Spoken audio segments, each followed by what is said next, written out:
Hey family. During this difficult time, I know that we can't see each other, so I thought I'd share a little video trying to bring some encouragement to you. Um, I know right now things are tough. You might be really bored, you might be stressed out, but I just want you to remember that this isn't a surprise to God, and that it's not like He's no longer in control.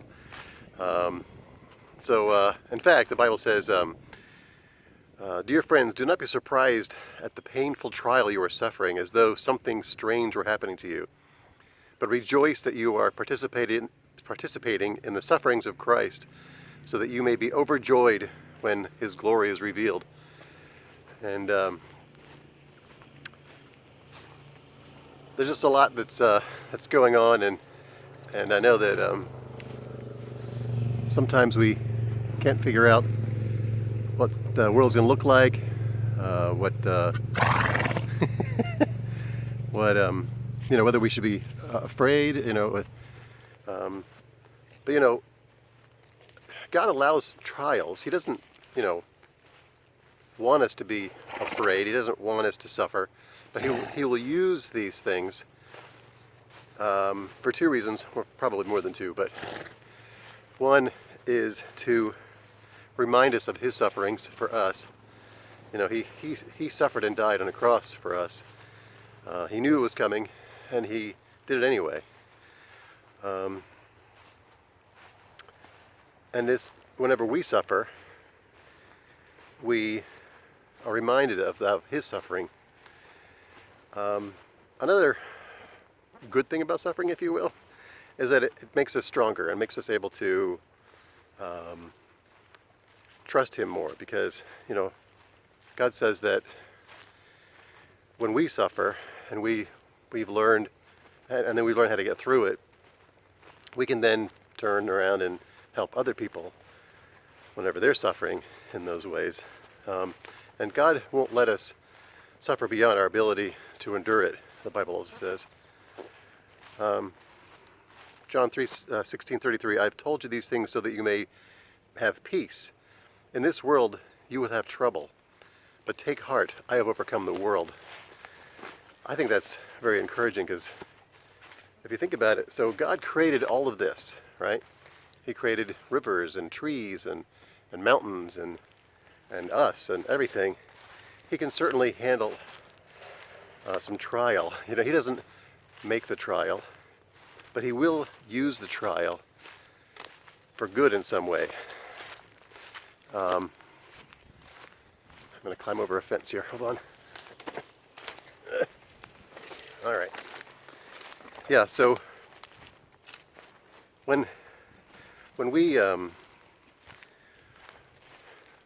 whenever there's bad stuff happening, God can use that for the good, for those who love Him and who are called according to His purpose. So again, He says, He doesn't say be happy with the suffering. Be happy with the loss, the pandemic, the loss of monetary income. I mean, that's a big one for a lot of people. But He says be happy through it in some way. So how can we be joyful when we don't have income, or when someone dies? We've gotten a couple of emails at work.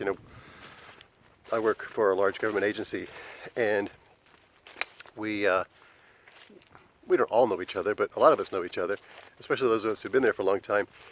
And so when somebody dies, like, we've gotten a couple of emails this week saying so-and-so's parents have died, or not parents, but one of her parents. So, like, this one person died of COVID-19.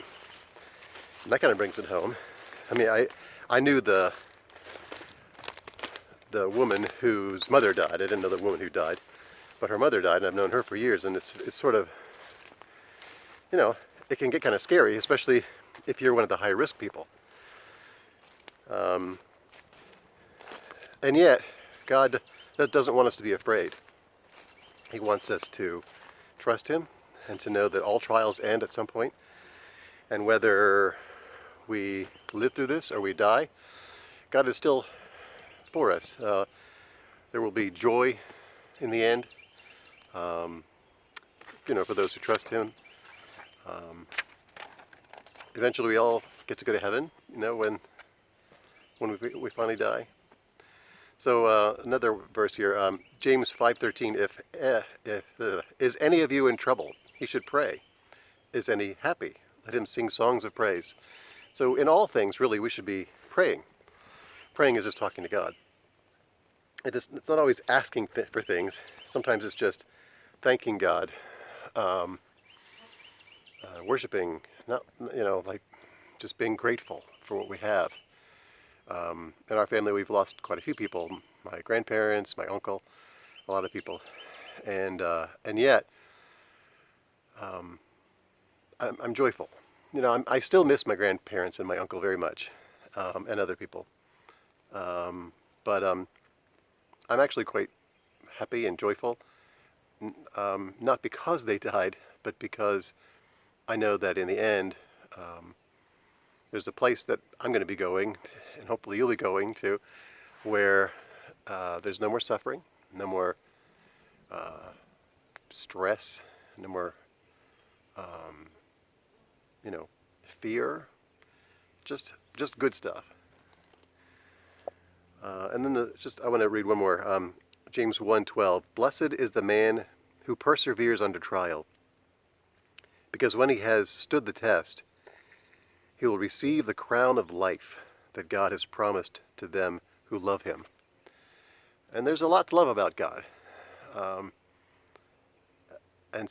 I think one of the biggest ways we can show God that we love him is by obeying him. And people don't like the word obey. And if I told you to obey me, you'd say, I don't think so. And you should. I'm not anyone to be obeyed. I mean, I suppose my kids were supposed to obey me when they were young, but in general, I'm a sinner. I'm fallible. But it's good to obey God, because that just means you're trying to be kind and loving and generous and all the things that come with being obedient to Christ and His commands, His teachings. So I just wanted to say I miss everybody, and in one way or another, this trial will end, and we'll all we'll get together again, or we'll hopefully see each other in heaven. Either way, it's a good thing. So anyway, just love you guys, and hope to see you sometime soon. All right, talk to you later. Bye-bye.